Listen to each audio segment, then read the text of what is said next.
La suite de la légende de Vovo, on va en parler tout de suite. Et un taureau n'existe pas sans raseteur, bien sûr. Et à l'époque, on en a la chance d'en avoir un encore sur ce plateau. Des raseteurs, il y en avait pour essayer de l'affronter. Voici quelques images et quelques noms de ces raseteurs des années 40-50. La trace de Vovo se retrouve partout. Charles Fidani.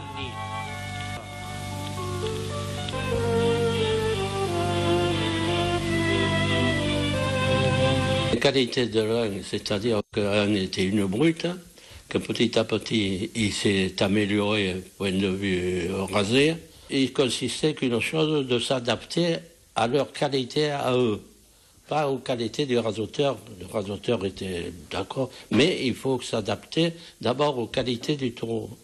Voilà, c'est ce qui a été, toute ma vie a été faite comme ça.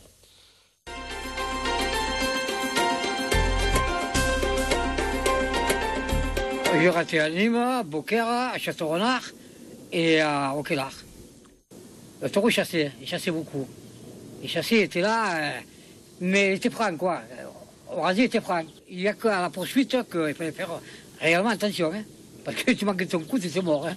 Moi, c'est ce qui m'est arrivé là, à Beaucaire. Hein. Il m'a sauté derrière et il m'a foutu contre la muraille. Hein, et j'ai pas tout relevé. Hein. Il m'a pistiné, là, il m'a coupé ses mes côtes. Hein. J'ai croyé mourir. Hein. Alors là, les vols, tout ça, là, ils m'ont tiré par le sous et moi, je ne pas mourir. Je ne pas faire autrement. Mais j'avais 7 côtes en pensée. Hein. Mais alors, je ne pouvais pas respirer. Je dis, tu es mort. Je te dis, tu es mort. Il n'est pas mort. Palou, Rey, Ginou, Martin, Sanchez.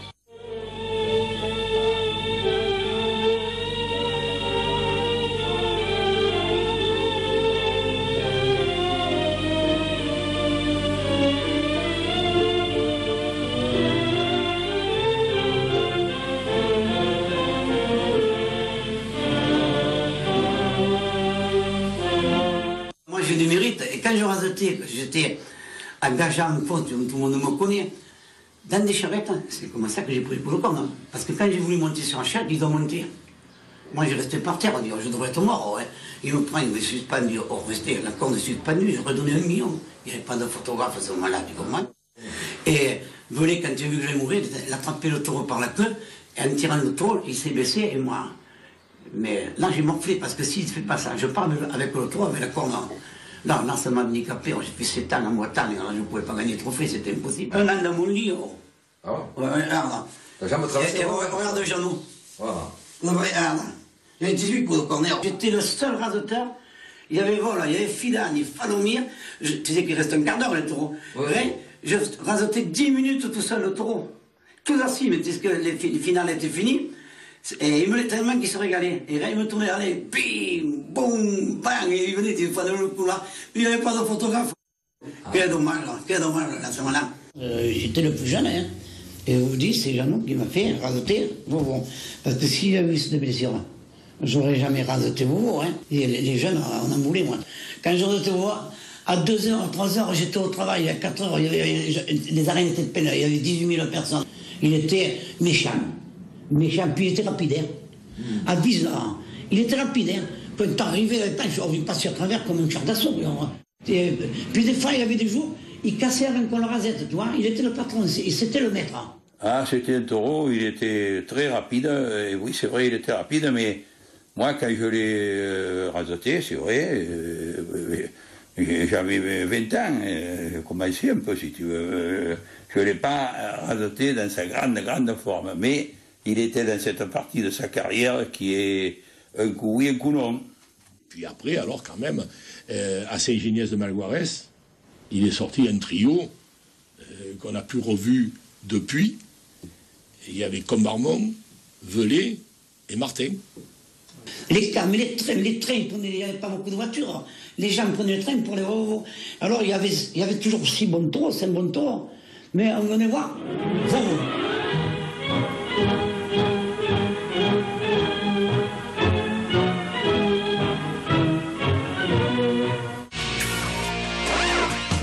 Alors, 600 000 francs avec l'inflation de l'époque et les nouveaux francs qui sont passés entre-temps, personne sur ce plateau est capable de nous dire combien ça fait un euro. Et moi, j'ai oublié les francs. Et les anciens encore plus. Et les anciens, ben oui, je sais pas. Jackie qui est l'intellectuel de la troupe, là, il va nous le dire, non? Alors Gérard, on vous voit sur les images, on ne va pas vous rassurer, vous demander de vous déshabiller encore sur ce plateau. Vous en seriez capable, mais on va pas le faire. C'est vrai que c'est un taureau qui a marqué votre carrière et qui vous marque encore, parce qu'on vous voit régulièrement, quand vous n'avez pas le t-shirt TV Sud, passer dans les gradins avec un t-shirt de Vovo. Ah, c'est vrai ça. Vovo, le tien, TV Sud aussi. Ah. Tu ne sais pas qu'une fois à Beaucaire, j'avais peur que tu me grondes, j'avais mis Vovo. J'ai fait 3 taureaux Vovo, puis j'ai allé à ma voiture, chercher TV Sud pour faire... Oui, mais on va parler de Vovo quand même, surtout ce soir, Gérard. À vous avoir sur le plateau. Vous êtes, heureusement pour vous, malheureusement pour beaucoup d'autres raseteurs, parce que beaucoup nous ont quittés. On a une pensée pour Charles Fidani aussi, qui peut-être regarde cette émission ce soir, qu'on a vu sur ces images, lui qui a été un très grand gaucher. Il y a bien sûr... Droitier, pardon, il y a des années de ça. Gaucher. Et c'est Gérard qui faisait les reprises sur Charles Fidani, c'est ça? Non. Je vais te dire, Richard, une fois à Beaucaire, je vous le jure, j'avais levé la ficelle de Vovo à 90 000 francs, ça faisait 1 800 000. Je la lève, j'avais 6 ans de moins, elle tombe sur l'oreille. Mais Charles Fidani, il a vu, il a passé, il a levé. Le taureau, il a sauté derrière, il était à l'hôpital. Mais c'était moi qui avais levé la ficelle, mais comme c'était Fidani, moi, la ficelle, je ne l'ai pas eu. Mais je ne le regrette pas, parce qu'il m'a sauvé la vie une fois. C'était à Beaucaire, il y avait Moulinois, la cocarde était montée à 1 million. Personne ne l'avait passé. Et moi, il restait 30 secondes. J'ai dit, tu vas pas.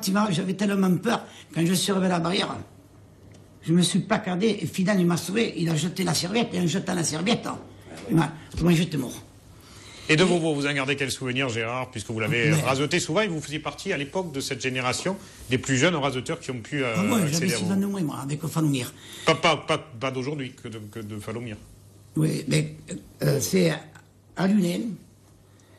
Un jour, il était impassable, 52. Il était impassable, personne ne lui a touché la tête. J'ai dit, tu vas pas. J'y suis allé, mais je vous garantis que j'ai pris une brave rousse, j'étais tout nu. Ah ouais? Alors, plus personne n'a voulu le passer. C'était un 52, c'était au moins personne ne le passer. Il y a Lucien Vola. Tout le monde a dit, s'il passe, il va prendre sa rousse, il est cuit. Mais il fallait connaître monsieur Vola, c'était un grand monsieur Vola. Et Vola l'a passé, il a pris sa rousse, et ça a été fini, plus personne ne l'a passé. C'est ce jour-là qu'on a fait passer Vovo sortait 4e. Mais on l'a fait passer avant l'entracte. Parce que là, à ce moment-là, les arènes, il n'y en avait plus. Alors il avait passé, parce que Vovo passait après l'entracte, là, avant l'entracte. Et ce jour-là, je ne sais pas. Parce qu'il soulevait beaucoup les plages, il les cassait, il passait au travers. C'est ce jour-là qu'il a manqué, s'il prend les arènes, il monte dans les arènes, le couloir, il a manqué la porte. Comment il passe le couloir, là, ce serait une catastrophe. C'est à Lunel, ça. À Lunel. 51, non, c'est en 51. Là, il était. Parce que beaucoup comme moi, là, ils l'ont passé quand le taureau était fini. Hein. Parce qu'au moment donné, on était que 2 ou 3 à le passer. Fidani, Vol et moi. Et oui, mais c'est les seuls qui sont encore en vie. C'est pour ça que Mathieu, il a réussi à avoir ces images-là, parce que les autres, c'est plus compliqué. Il faut les féliciter, parce que... Pierre, Vovo, c'est finalement le premier grand barricadier de l'histoire de la Camargue. Je pense que c'est grâce à Vovo que la course camarguaise est repartie. C'est vrai. Parce que ça a été vraiment le taureau exceptionnel. Il faisait des coups de barrière, il soulevait les planches. Et ça, je pense que, je sais pas, il y a eu des très grands taureaux. Il y a eu, mon grand-père a eu Provence, il y a eu le Bando, il y a eu d'autres taureaux qui ont été c'était pas des grands barricadiers.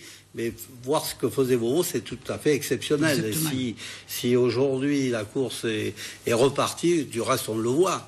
Maintenant, qu'est-ce que les gens, ils attendent quoi? Ils attendent de voir du spectacle, ils attendent de voir un taureau qui va à la barrière et qui met la révolution. C'est ce qu'aujourd'hui, c'est ce qui intéresse. Au fond, les gens aiment voir un peu du spectacle, d'émotion. Et une course d'émotion, voilà. On va en retrouver une en image, c'était le 4 mai 1952, c'était les meilleures années de Vovo à ce moment-là, dans les arènes de Nîmes.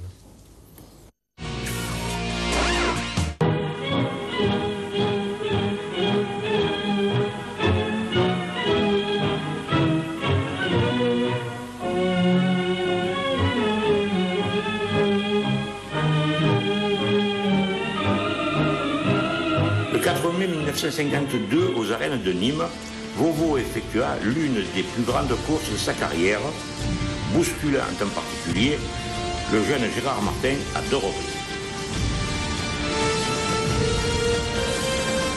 Il sauta ensuite aux trousses de Combermont.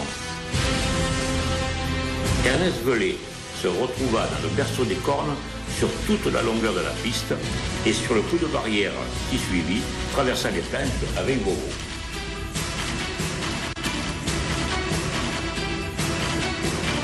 Ensuite, ce fut Charles Fidani qui enleva la cocarde à plus de 80 000 francs. Dans son élan, le raseteur se retrouva littéralement propulsé contre le mur d'enceinte et fut transporté à l'hôpital fortement contusionné.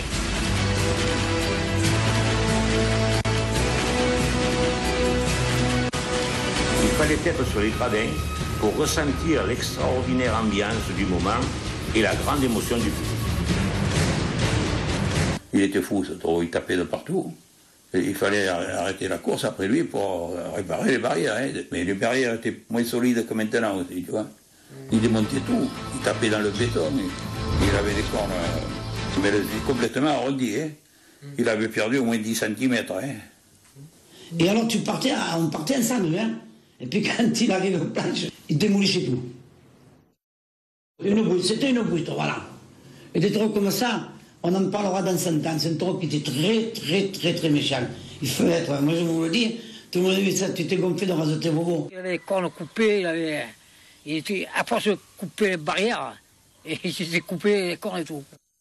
Ce côté brutal, c'est de la force de la nature, les barrières ne lui résistaient pas, les cornes étaient abîmées, mais il a apporté un peu la peur dans les arènes. Il sautait pas tellement, il passait à travers les planches. Alors tu sautais, il cassait les planches. Tu ressautais, il cassait les planches. Au bout de...